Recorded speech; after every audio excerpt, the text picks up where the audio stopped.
Halo guys, apa kabar kalian semua? Mimin di sini bakal melanjutkan alur cerita Sword Star. Disclaimer dulu bahwa kemungkinan besar ada perbedaan antara novel dan versi Donghuanya, tapi alur cerita utamanya tetap sama. Jadi tanpa ragu, Mimin akan membawakan alur ceritanya. Di langit kelabu kerajaan Si, 5 sosok agung berdiri saling berhadapan. Itu Raja Dewa Bulan Perak, Raja Dewa Setan Laut, Raja Dewa Tianyi, penguasa negara hutan dingin, dan Yang Mulia Langit Gelap. Aura mereka bergemuruh, mengguncang udara di sekitarnya.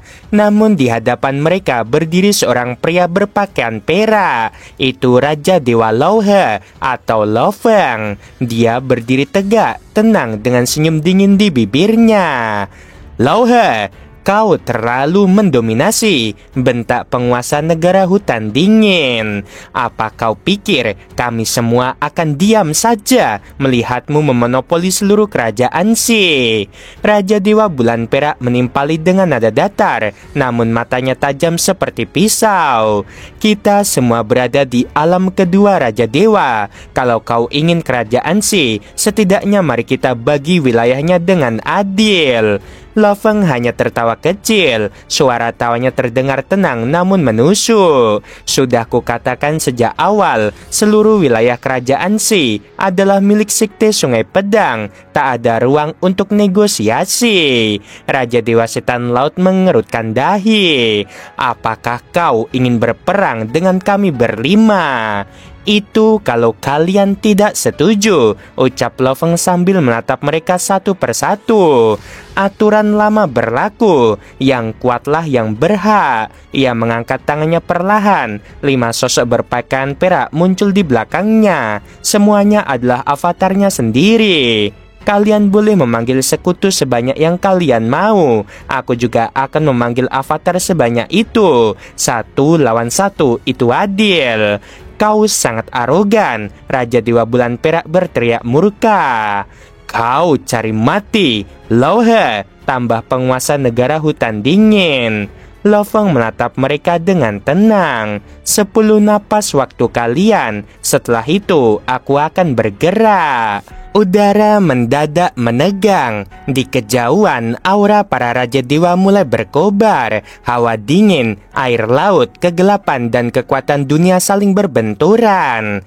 Lauhe, lebih baik kita bagi saja wilayah ini, seru Raja Dewa Bulan Perak sekali lagi. Namun Lofeng tak menjawab. Ia hanya mengangkat tangannya. 10 napas sudah berlalu. Kelima avatar berpakaian perak mencondongkan tubuh, dan cahaya pedang hitam pekat muncul di telapak tangan mereka, berkilau dengan ujung kebiruan yang menusuk mata. Seketika, 5 bilah pedang melesat menembus langit. Begitu cepat, mustahil dihindari.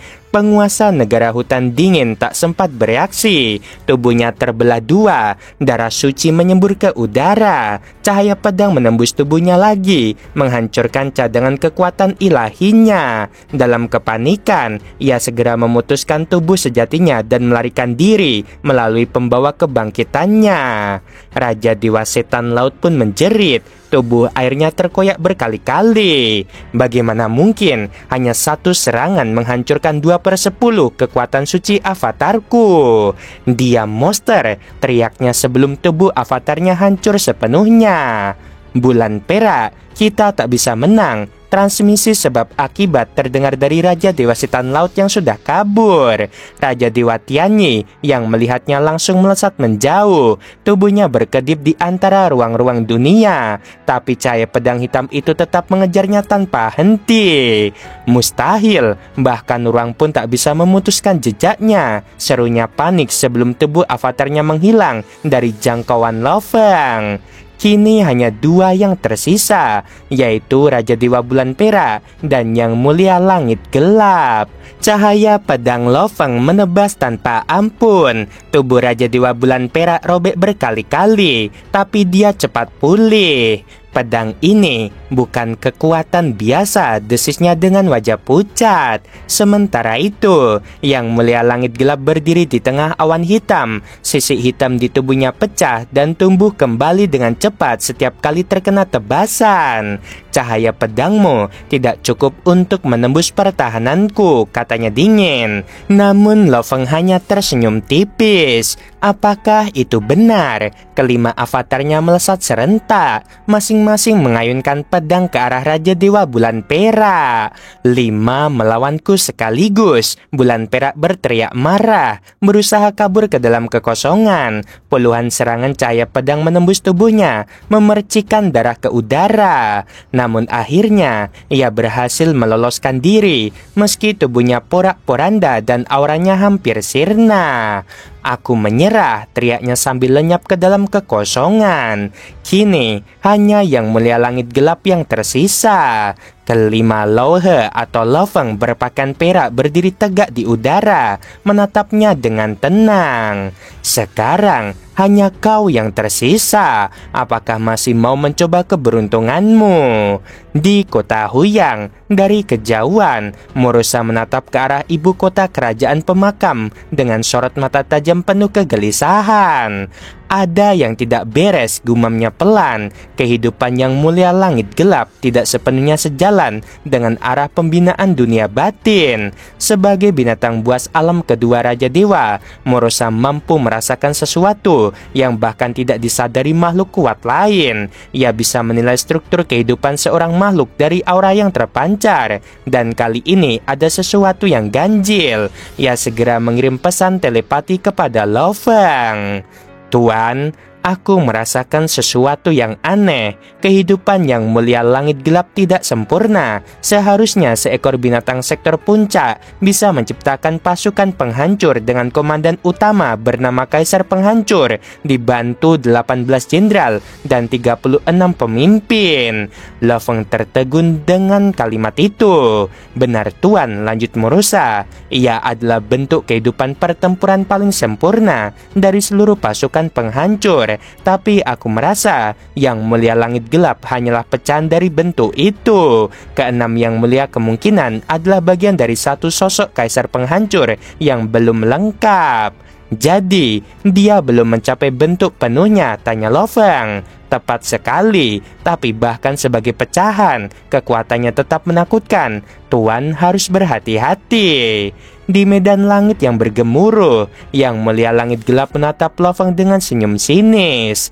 Lo He, bakatmu memang luar biasa, ujarnya tenang. Tapi satu avatarmu tak akan jadi ancaman bagiku. Serahkan semua 5 avatarmu sekaligus. Tak perlu, jawab Lo Feng datar. Senyumnya menjadi tipis. Begitu kata itu terucap, jubah perak yang dikenakannya berkibar dan berubah menjadi sungai perak raksasa. Sungai itu beriak seperti lautan bintang, membentang sejauh triliunan kilometer, menutupi langit dan bumi, menjebak Yang Mulia Langit Gelap di dalamnya. Suara Lo Feng bergema, dan sungai itu menggerus tubuh lawannya dengan kekuatan korosif yang bahkan menembus lapisan pelindung sisik hitamnya. Yang Mulia Langit Gelap mendesis, menatap luka hijau yang mulai terbentuk di tubuhnya. Kekuatan korosif ini mengandung esensi jalur kehancuran sangat menarik. Di kejauhan, para pengamat dari tanah asal tertegun. Dia melukai Yang Mulia Langit Gelap, seru salah satu Raja Dewa. Wilayah Sungai Lohe itu luar biasa, bisik Raja Dewa Wuxin. Jika aku berada di sana, aku pasti tak akan selamat. Namun Yang Mulia Langit Gelap tidak tinggal diam. Tubuhnya bergetar, lalu ia menerobos keluar dari sungai perak dengan kecepatan yang menembus waktu. Tinju hitamnya menembus ruang dan menghantam Lo Feng. Ledakan energi dari tabrakan itu mengguncang langit, memecah pegunungan, dan membuat banyak makhluk di ibu kota raja pemakan ketakutan. Lo Feng terpental mundur, darah menetes dari tangannya, tapi matanya masih berkilat dingin. Tubuh fisikku sedikit lebih lemah, tapi masih cukup. Pertarungan pun berlanjut. Ratusan jurus saling bertukar. Langit robek, bumi berguncang. Dia tidak melemah sedikit pun, pikir Yang Mulia Langit Gelap mulai cemas. Vitalitasnya tidak berkurang sama sekali. Kau luar biasa, Lauhe, gumamnya. Tapi aku tak bisa membuat pasukan penghancurku kehilangan wibawa. Ia mengangkat tongkat panjang berwarna hitam keunguan. Itu senjata alam tertinggi Raja Dewa. Seketika langit terbelah. Serangan itu menciptakan retakan tipis di dinding dunia sumber. Dan tubuh Lo Feng terkoyak oleh kekuatan mengerikan itu. Namun saat debu menghilang, luka di tubuh Lo Feng mulai pulih dengan cepat. Tubuh seperti ini, bahkan aku tak akan mampu menghancurkan sepenuhnya, gumam Yang Mulia Langit Hitam dengan mata menyimpit. Dari kejauhan, Kaisar Dian hanya bisa mendesah. Sekarang, bahkan Raja Dewa seperti aku tak akan mampu menghabisi Lauhe, katanya lirih. Dia telah menjadi monster sejati. Sementara itu, Kaisar Chu menatap dengan bangga. Muridku semakin menyerupai Kaisar sejati, hanya waktu yang memisahkannya dari puncak. Lo Feng memandang lawannya. Yang Mulia Langit Gelap, ujarnya perlahan. Aku juga punya senjata. Cobalah ini. Seketika, pisau bayangan darah muncul di tangannya, memancarkan kilau merah keperakan yang menembus ruang. Ia mengangkatnya tinggi. Bilahnya turun, mengandung dua kekuatan, yaitu kehidupan dan kehancuran, saling berputar bagikan yin dan yang. Yang Mulia Langit Hitam menyeringai, mengangkat tongkatnya untuk menangkis. Benturan keduanya menciptakan gelombang energi yang membuat langit seperti runtuh. Namun kali ini, tubuh Yang Mulia Langit Hitam yang bergeser satu langkah ke belakang. Senjata alam tertinggi Raja Dewa, dan kau bisa menggunakannya, katanya dengan nada terkejut. Lo Feng menatapnya tenang. Teknik pedangku mengandalkan kekuatan murni, tapi jika aku belum bisa membuatmu mundur, aku masih harus belajar lebih banyak. Yang Mulia Langit Gelap terdiam lama, lalu tersenyum pahit. Kau menang, Lauhe. Ia menatap tajam ke arah Lo Feng sebelum perlahan melangkah mundur dan lenyap ke dalam kehampaan. Saat Yang Mulia Langit Gelap pergi, hanya 5 avatar Lo Feng yang melayang di langit di atas ibu kota kerajaan pemakan. Tidak ada yang datang untuk menantang lagi, gumam Lo Feng perlahan. Kekuatan dunia miliknya menyelimuti seluruh wilayah kerajaan Si. Tak ada satupun aura kuat yang tersisa. Ia menatap jauh ke bawah, ke negara yang kini sunyi dalam kekaguman dan ketakutan. Kekuatan yang kutunjukkan kali ini sudah cukup, pikirnya. Tak sebesar Raja Dewa Bumi atau penguasa Sungai Ibu, tapi cukup untuk membuat para kaisar dan penguasa berpikir 2 kali sebelum menentangku. Angin bergulung lembut saat kelima avatarnya menghilang satu persatu, meninggalkan gema kekuasaan di udara. Sudah waktunya untuk mengklaim seluruh wilayah kerajaan Si, ujarnya pelan. Di kota Chu, suasana mewah menyelimuti aula besar tempat Marquis Chuyu menggelar pesta. Cahaya lampu kristal memantul di permukaan anggur ungu tua yang memenuhi piala para tamu. Saudara Lauhe adalah saudaraku yang paling setia, seru Chuyu sambil mengangkat cangkirnya tinggi-tinggi. Kami berdua memulai dari bawah, dari kota Huyang. Dahulu kami hanya dewa sejati abadi, dan lihatlah sekarang dia menjadi Raja Dewa, penguasa yang mengguncang dunia. Tawa dan pujian mengalir di antara para bangsawan dan tetua tamu. Ini benar-benar takdir, seru salah satu dari mereka. Raja Dewa Lauhe, kekuatannya bahkan membuat Yang Mulia Langit Gelap mundur. Itu luar biasa. Bakat seperti itu hanya muncul sekali dalam satu era, bisik yang lain penuh iri. Chuyu tersenyum bangga, meski dalam hatinya ada getir yang tidak bisa disembunyikan. Saudara Lauhe adalah Lauhe, gumamnya lirih, sedangkan aku masih tersesat di cabang-cabang Dao Agung. Seorang tetua menenangkan, waktu kultivasi Anda masih muda, Marquis. Kami yakin Anda pun akan menjadi Raja Dewa kelak. Chuyu hanya tersenyum samar. Ia tahu semangat hormat yang ia terima hari ini bukan karena dirinya, tapi karena nama besar Lauhe. Di tempat lain, Raja Dewa Cuying sedang berbincang dengan seorang tetua kurus.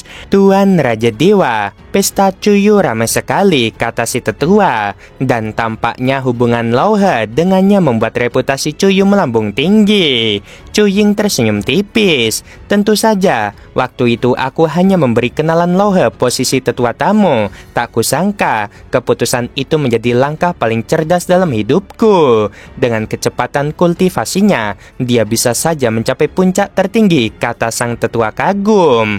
Cuying mengangguk pelan. Benar, dan saat itu tiba, utang budi sekecil apapun akan bernilai tak terhingga. Sementara itu, di kota Liuyu, Raja Dewa Liuyu menatap langit dengan cemas. Tiba-tiba udara di hadapannya bergetar, dan sosok Lo Feng muncul dari pusaran cahaya. "Raja Dewa Lauhe," Liuyu segera berlutut hormat. Lo Feng menatapnya datar. "Ku Feng melarikan diri bersama kerabatnya, tapi kau tetap di sini." Liuyu tersenyum pahit. "Kerabatku telah tumbuh besar di tanah ini, berakar kuat. Memindahkan mereka bukan perkara mudah. Karena itu, aku datang untuk tunduk. Aku bersedia melayani di bawah perintahmu." Lo Feng terdiam sesaat lalu mengangguk. "Kau boleh mempertahankan wilayahmu, tapi hanya 5 prefektur kekacauan primal." Liu sedikit terkejut, tapi segera menjawab, "Aku terima. Tapi, aku mohon jangan biarkan rakyatku ditangkap atau dimusnahkan seperti masa Kaisar Tiankun." Lo Feng menatapnya tajam. "Aku bukan Kaisar Tiankun. Di bawah kekuasaanku tidak akan ada penangkapan massal. Mereka bebas hidup." Liu Yu menunduk lega. Raja Dewa Lauhe sungguh penuh belas kasih.